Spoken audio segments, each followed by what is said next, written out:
Yes, for those of you watching on the Ustream, welcome to our second press briefing at the European Planetary Science Congress 2017 here in Riga in Latvia. We are delighted to have two sets of speakers here today. We have three people who are going to be talking about the Cassini mission, which ended last week. We have Scott Edgington, who will be speaking first, I believe, about the mission end. We have Nicolas Altobelli, who will be talking about the European perspective of this joint ESA-NASA mission. And then Sascha Kempf will be speaking about results from the Cosmic Dust Analyzer instrument. Following that, we will have a change of speakers up here at the front, and we will hand over to a team who have been presenting results this morning about the encounter of Comet Siding Spring at Mars a couple of years ago. Some very exciting results have been presented in a special session this morning.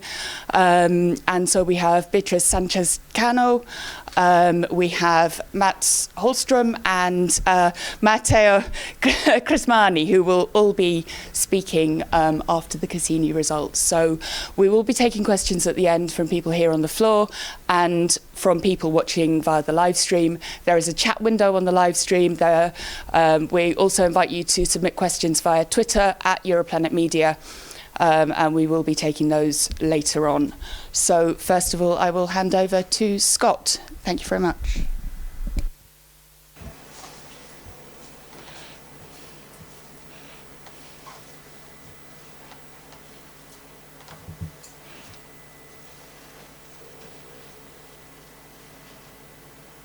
Okay.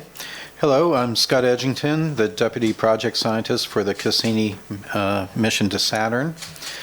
So last week, we brought to an end a 13-year mission orbiting Saturn, exploring the Saturn system, including the planet, the rings, the magnetosphere, the icy satellites, and Titan. Next slide. So why did we bring to an end this mission? It's because we were running out of fuel. We were literally on empty, and we need that fuel to control the orbit of our spacecraft. And there are international treaties stating that we cannot leave a derelict spacecraft just floating around in a system thought to be capable of harboring life. And so, next slide. One of the discoveries, the key discoveries of the Cassini mission over its 13-year mission was the discovery that this tiny little moon called Enceladus has a wonderful source of material coming from its southern hemisphere, from an ocean that is global. And from the measurements made by Cassini, we've determined that there is geothermal activity happening within this tiny little moon. And so you have an energy source, you have the liquid water, and you have the molecules present that life may need to survive. And then next. And then another key contribution from Cassini is the discovery of a very Earth-like world that is Titan.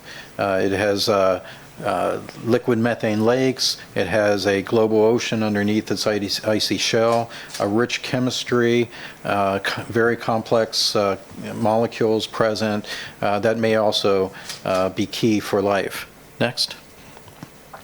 So for the end of the Cassini mission, we designed a set of orbits, 20 orbits, which brought us closer to the rings, the outer rings, and then 22 orbits that allowed the spacecraft to venture into the gap between the planet and the rings.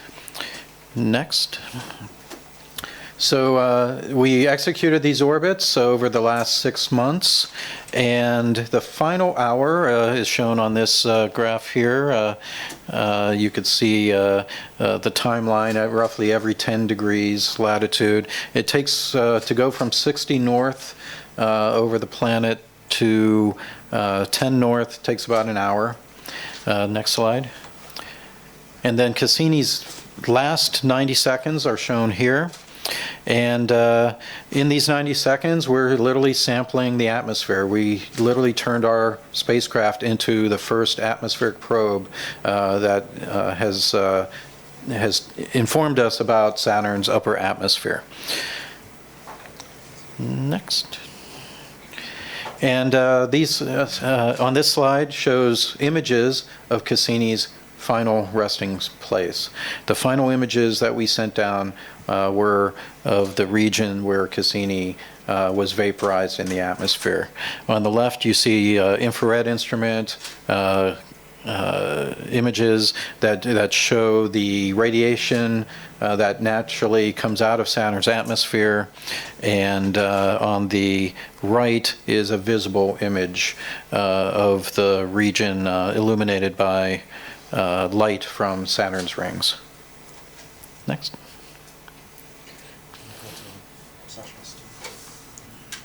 No, you are next. I'm next. Okay, I'm next. Okay, so hello, I'm Sascha Kempf. I'm the deputy PI for the cosmic dust analyzer on Cassini. So let me give you my 50 cents as the instrument person here in the room. Yeah. Next slide. So what I actually want to tell you about, what's really specific about this mission is, from where I stand, the way I'm looking at it, it's the dawn of mass spectrometers. Yeah? So in this mission, major scientific insight has been acquired by using mass spectrometers. And so we have a couple of them, but I would like to focus just on two. We have the cosmic dust analyzer. Yeah, that's an instrument which allows you to measure the composition of solid material, of solid tiny grains in the system. And before the Cassini mission has launched, this was a kind of, a dull business. Yeah? So we were flying around the solar system, we were collecting these grains, we got really excited if we collected more than 10 a week. Yeah? And we didn't know much about composition. So Cassini was the first time that we really had on an orbiter mission an instrument which allowed us to measure the speed, the size, and the composition of such grains, and it was a game changer, which I will show you in a second. The other mass spectrometer is, for what's important to understand planetary bodies, is actually the neutral gas mass spectrometer provided by SWIRI, by Southwest Research Institute in San Antonio. And this is an instrument which measures the composition of neutral gas and of low energy plasma, but what's relevant for us here is the neutral gas. And this allows us to basically understand the emission from bodies. And let me just give you two examples. So Scott already mentioned that one of the major findings of this mission was that Enceladus has a subsurface ocean. And you may ask, how do we know this? Yeah?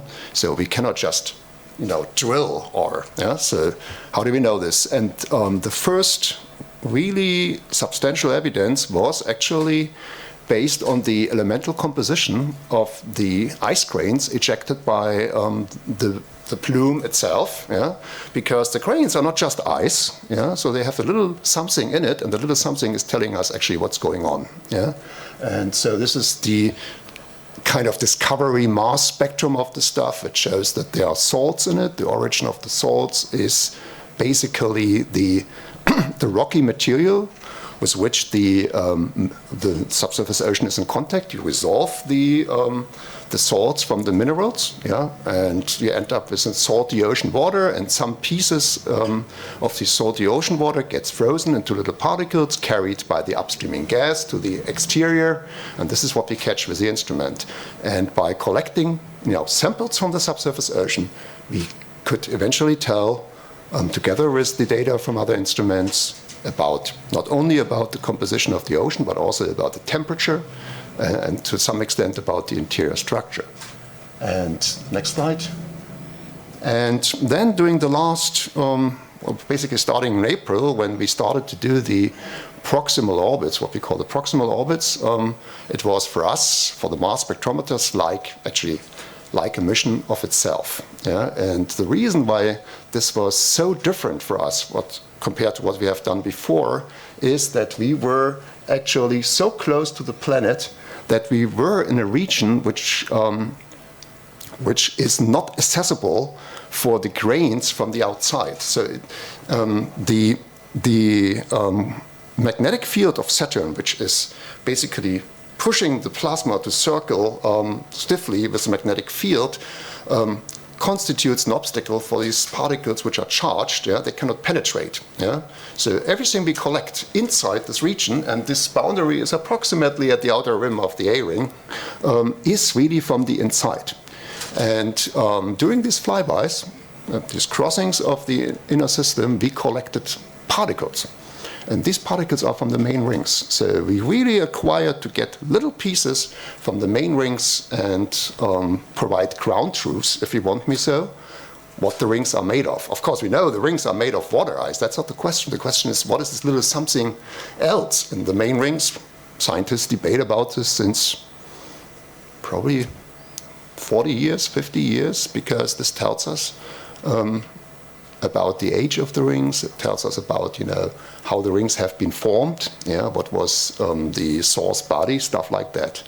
And we managed to do this. And at the same time, the neutral gas mass spectrometer sniffed the outermost layers of Saturn's atmosphere, which is also an incredibly cool thing to do. Yeah, and I'll probably stop here and turn it over to Nico. So, I'm Nicolas Altobelli. I'm the project scientist for the ESA, European Space Agency contribution to Cassini, and I've chosen for today to really highlight the European contribution to this mission. And starting with the first point, which is not always clear, but Cassini, the ESA involvement in Cassini is not only the Huygens orbiter, the Huygens lander, sorry. The mission was terminated in 2007 after the landing in 2005. So since 2010, ESA has actually been supporting the science operation of some instrument on board the orbiter, the Cassini orbiter, and there have been more than 30% of all publication done on the Cassini data by institution led by a European institution. This is here an overview of the achievement of Cassini, and that can be broadly distributed in 5 main domains: the magnetosphere, Saturn, the rings, Titan, and the icy moon. And I will now simply give a brief overview of what your instrument teams have contributed to, either on a US-led instrument or on a European-led instrument. So this is here an example, understanding better Saturn atmosphere. We had this huge storm starting in 2010, and you can see on this slide the contribution of the Oxford people working on Sears, following up the eruption of heat and of after in the aftermath of this huge storm that we saw. So they made here a contribution on monitoring the temperature and the composition of the gas that was erupting from a very hot beacon that you can see here on these VLT images. Another thing is understanding Saturn's magnetosphere and rings. You see on the top left a very important studies done on the F ring by Carl Murray in particular, University of You see the ring temperature measurements performed by Sears in the University of Paris Diderot in France. You see the connection of the icy moons to Saturn identified by our spectrometer CAPS in the Muller Space Science Observatory. You see the new radiation belt discovered also by the same instrument, the MIMI-LEMS instrument led by a team in Germany.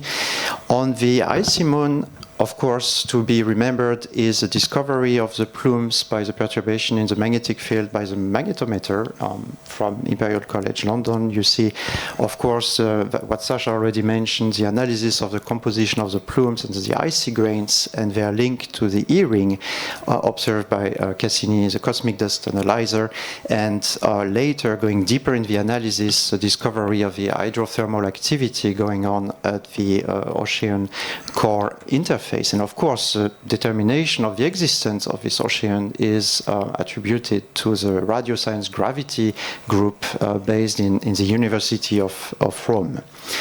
And on the Titan, in the observation of Titan, both the interior atmosphere and surface have been we have results from the European teams starting from the chemistry happening in the upper atmosphere of Titan, studied by the CAPS instruments. And the interior of Titan also was studied in detail by the gravity team from Rome. The radar, teams working on the radar instrument have been observing both the distribution of winds through monitoring of the dune pattern at the surface, and of course we had the first determination of the depth of a lake at Titan by an Italian team working on the radar instrument, and not to be forgotten also the monitoring of the season changes on Titan by the CIAS instrument and the team of the Paris Observatory in France. The grand finale orbits also were used to do investigation that Scott alluded to, but to go a little bit into detail here, we had the main objective to determine the ring mass, to determine the interior of Saturn, the mass distribution inside Saturn, and both those objectives were relying heavily on the gravity experiments performed with the support of the ESA antenna, in particular the antenna from Malargüe in Argentina. And why this antenna is simply because at this time of the year, the Saturn year, the elevation of Saturn is higher in the sky, and hence you get a better signal to noise. So that's why the ESA antenna were used for the 6 orbits allocated to gravity experiments. And of course, also the determination of the magnetic field will be maybe revealed in the next months as we got as close as possible to the planet, so relying on the magnetometer data. Going a bit further, just to put back Cassini in a context of a broader exploration of the outer solar system, and in particular of the icy moon, for me the story really starts with the discovery of the icy moon of Jupiter by Galileo, and since then we have been discovering, we have sent missions like Galileo to the Jupiter moon. Cassini has also done the characterization of the moon, and they have become now really a topic for the future of astrobiology with, in particular, the concept of habitability. And both Europe and so ESA and NASA are now will contribute to this topic by the future mission, the JUICE mission, which will and the Clipper mission, which will both start, if everything goes according to plan, in 2022 and go to the Jupiter system. JUICE will become the first Ganymede orbiter, and the Europa Clipper will perform multiple flyby at Europa, but both missions will have as main goal to study the habitability of the icy worlds. And this is, for me, really a legacy of the Cassini mission that have shown a fantastic collaboration between the European Space Agency and NASA. And that's it. Right. Well, thank you very much to the Cassini team. We are going to offer you an opportunity to ask questions to them in a minute at the end of the press briefing. But first of all, we're going to ask our speakers from Siding Springs to come up here and give their presentations, and then we'll take questions for everybody at the end.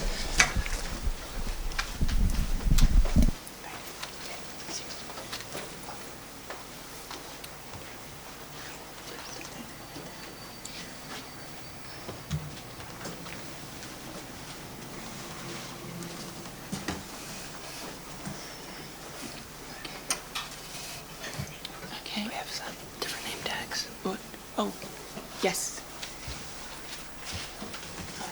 Beatriz, you speak first.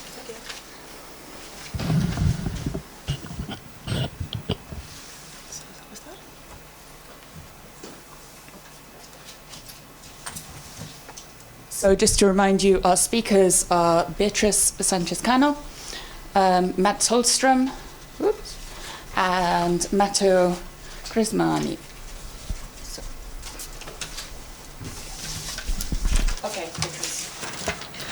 Okay, good afternoon, everyone. So I'm Beatriz Sanchez-Cano from University of Leicester in the UK. And I'm going to talk today about the result of the session that we had this morning about Siding Spring. So can you go to the next slide, which is a video? So this video, which is it was done by Mark Costa from the European Space Agency, showed very well how was the encounter, which indeed was one. So it's one in life that this kind of encounter can occur.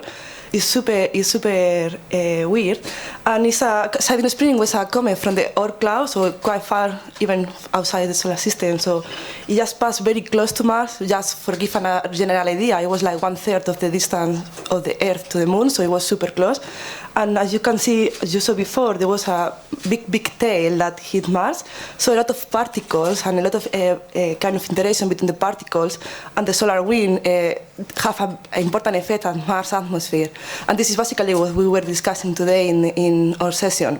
So the encounter was 3 years ago, in 2014, and it's really now when we can have a big picture of so all the science that this encounter derived was really a lot. So in particular in my case, so Matteo, can you go to the next one?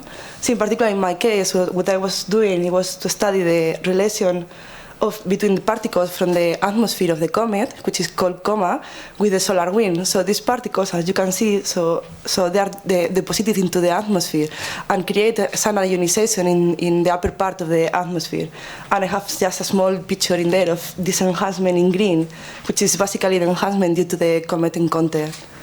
So this is what I have to do. What's there? I think Matt is now. So my name is Mats Holmström from the Swedish Institute of Space Physics in Kiruna, Sweden, and I'm responsible for the Aspera-3 instrument on Mars Express. And you could say it's sort of like a camera, but instead of collecting photons, it collects charged particles, so we can get the picture of the plasma environment close to Mars. And you have the solar wind, next. So you have the solar wind, which is a stream of charged particles from the sun, and wherever that interacts with the planet and the atmosphere, you will have an interaction. So this is what we have been measuring with the Aspera-3 instrument. And here you can see our observations close to when the Siding Spring passed by Mars, and you can get the velocity and density of this wind blowing out from the sun. Next. And based on this, we can do a model of how the comet interact with the solar wind. And shown here is the magnetic field strength. You get in the solar wind, you have a magnetic field embedded. And this will drape around the comet. And this is a picture of modeling of that. Next. And then the line here in these plots is simply the trajectory of Mars. So it turns out that according to the model, Mars actually passed through the tail of this comet. And this is a really unique situation. We have never had a planet passing through the tail of a comet like this and being able to make observations at the same time. Next. And this is the condition of the plasma along the trajectory of Mars. So for example, we can see that this solar wind was deflected when Mars passed through the tail of the comet. Okay, thank you.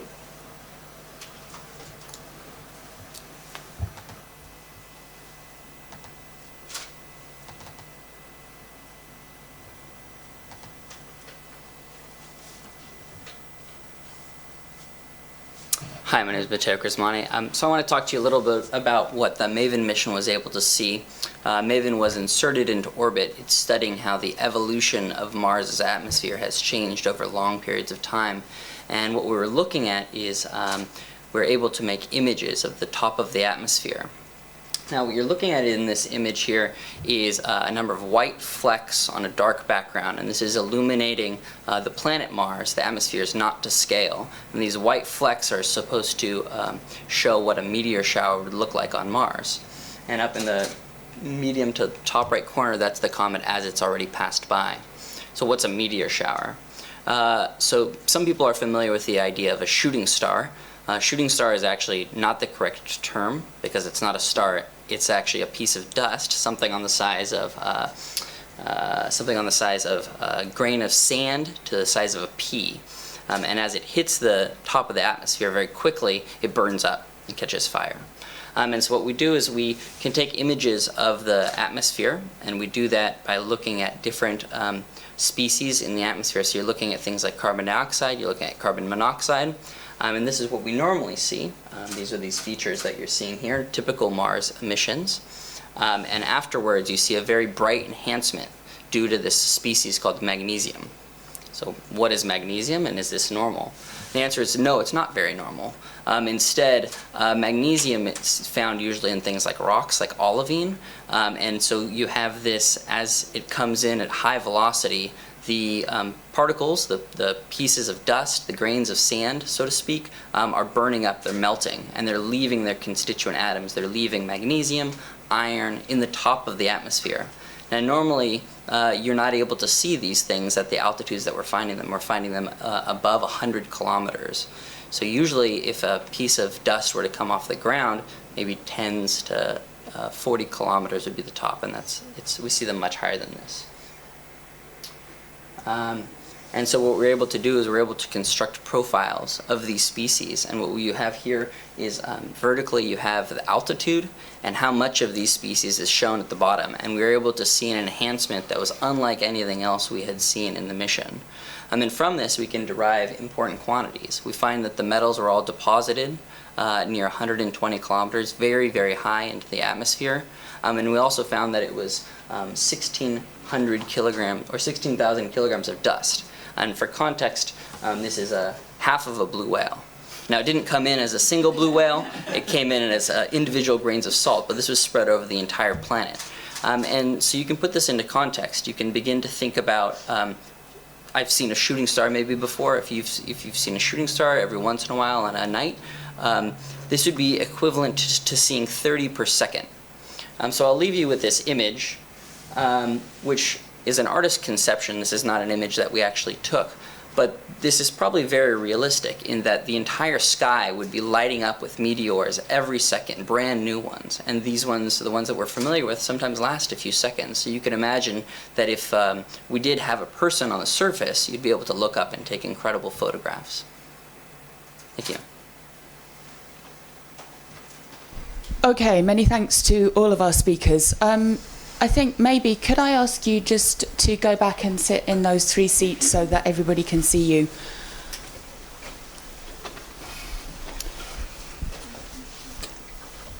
Do we have any questions from here in the room? Mariette. Can I ask you to introduce yourself? Thanks. Hi, I'm Mariette Leroux. I'm a journalist with the Agence France-Presse. I have a question for either team. On the siding spring, I was just wondering if you could clarify, please, what exactly it is that you're announcing here for the first time that is new, that you were presenting here to the Congress. And on the Cassini mission, could you please elaborate a bit on what else you are hoping to learn about the planet and its moons from the data that you've gathered that still needs to be analyzed? How much of that data is there? How long is it going to take? Thank you.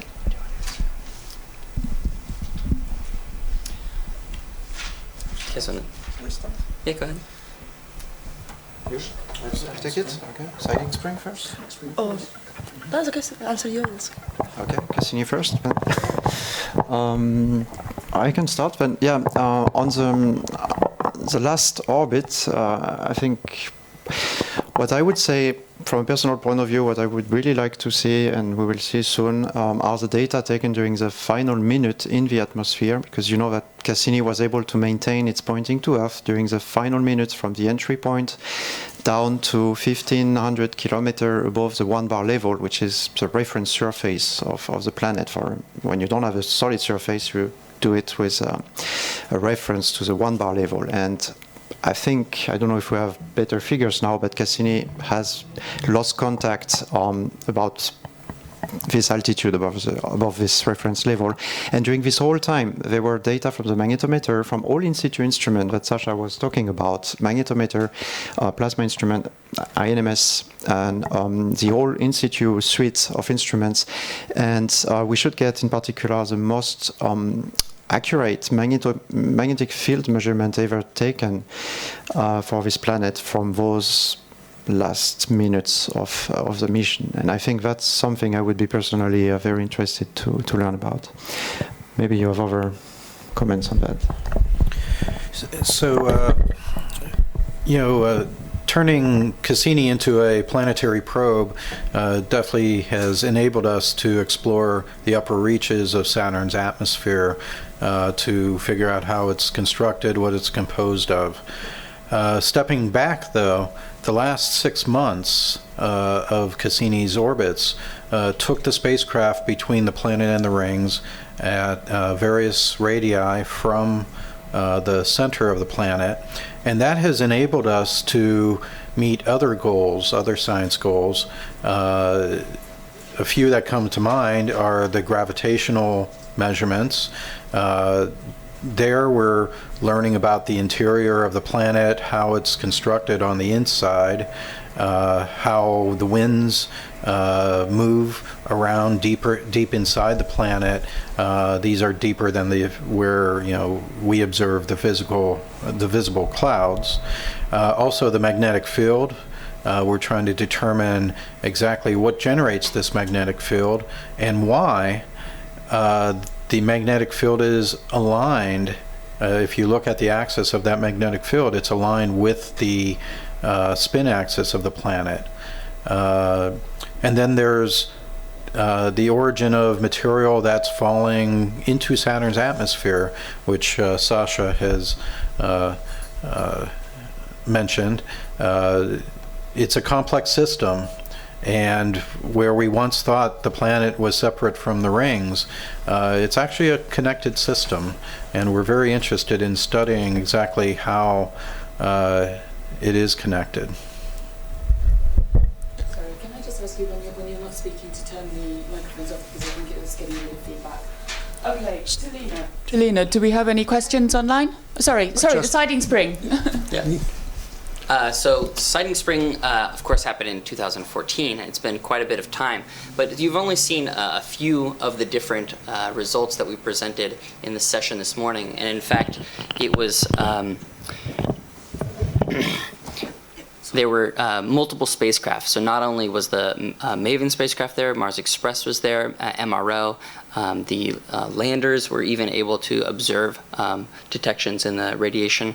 And so what we're really doing in this session is showcasing all of these different results and bringing them together and beginning to form a coherent picture of the different ways in which an atmosphere of a planet, of a terrestrial planet, interacts with a comet. Now, this happens not very often in our lifetimes. It happens once every 100,000 years. But over the course of a planet's lifetime, this might be relatively significant. So it's very interesting to tie the influence of the magnetosphere, the influence of the atmosphere all together in one coherent picture.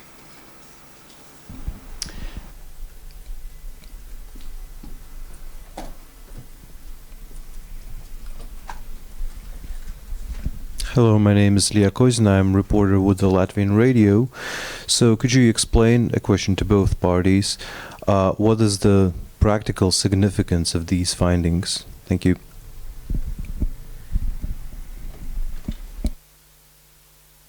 Take that. We start with Cassini. Nicolas, are you willing to take that? Yeah. The practical significance of the findings of Cassini? I would say really it's a door opener for Cassini. I've tried to show this a little bit in one of my last slides. When you went to the Saturn system, you thought that the icy moons were like dead bodies, geologically speaking, and what you find are very active worlds. And more than active worlds geologically, they also apparently bear conditions for habitability for life as we know it. I'm not saying that there is life, I'm saying that there are conditions that are known on Earth to allow for life to develop. And at the same time, in the 90s, you started to discover exoplanets, giant planets with heavy planets where you have lots of ice, water ice. So the same phenomena that you see at our doorstep, Saturn being doorstep for cosmic scale and Jupiter, you see that a very basic phenomena of a little bit of eccentricity around a gas giant planet with an icy moon generate enough heat to maintain liquid water very far from the star. And this is a huge prospect for astrobiology. So I would say really one of the most practical findings of Cassini is to open the door for this type of future exploration.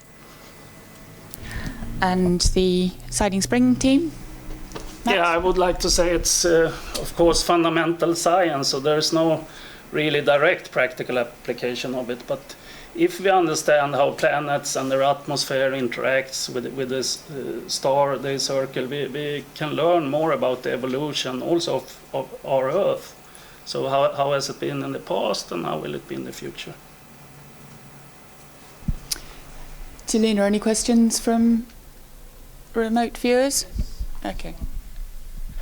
To the Siding Springs team, someone's online asking if any of this happened actually could be visible from Mars rover cameras. What do you mean? If the comet was visible? Yeah, I think it was visible, no? Yeah.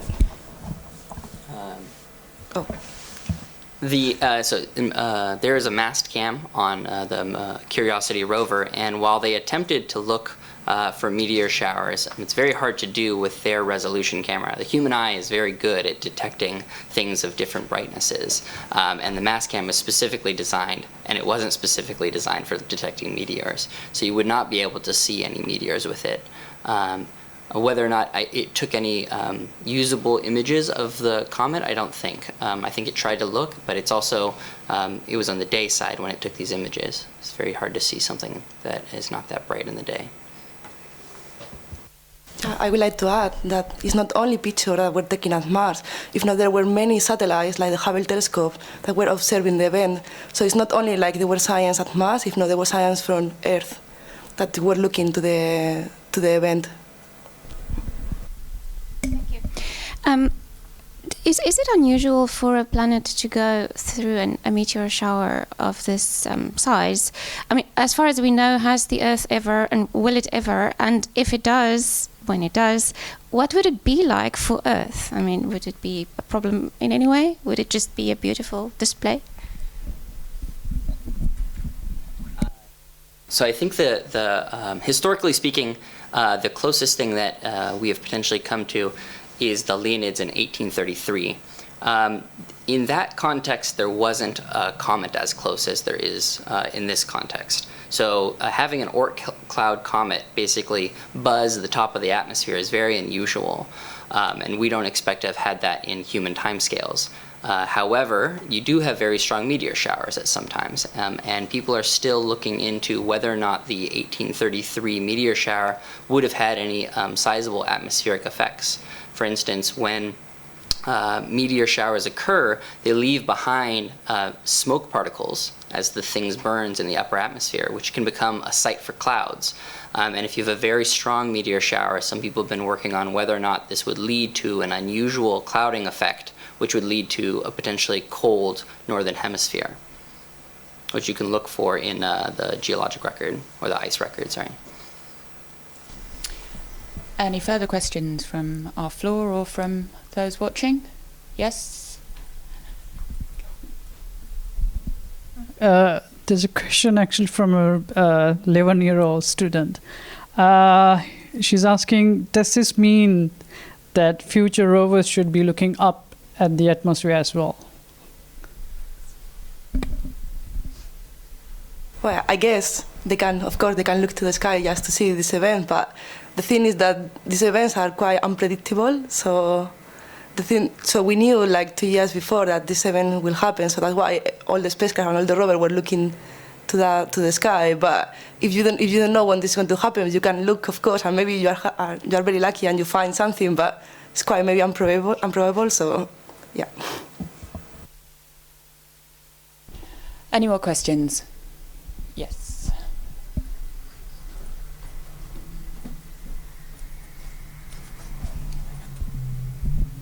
Yeah, hello, my name is Lars Henrik Aagaard. I'm a reporter with a Copenhagen-based newspaper.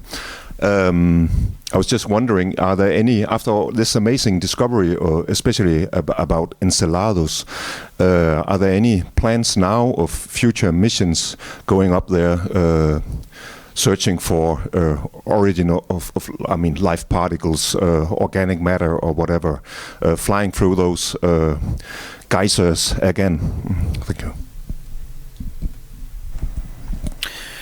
So on the NASA front, there is a competition called the New Frontiers program, and there have been several missions proposed to go back to the Saturn system, and a few of these, one is to actually go to Enceladus, and with better mass spectrometers, I believe one that Sascha would be involved with, and then you basically sniff the atmosphere and see if anything more complex than mass 100 exists in that plume. There's also missions to go back to Titan to explore Titan in more detail, perhaps send something that would be able to exist, maybe a helicopter of some sort to fly around in in Titan's atmosphere. And then there's a mission to drop a probe into Saturn's atmosphere itself to learn more about the fundamental formation of Saturn and determine where Saturn belongs relative to Jupiter and the other planets in the formation of the planets.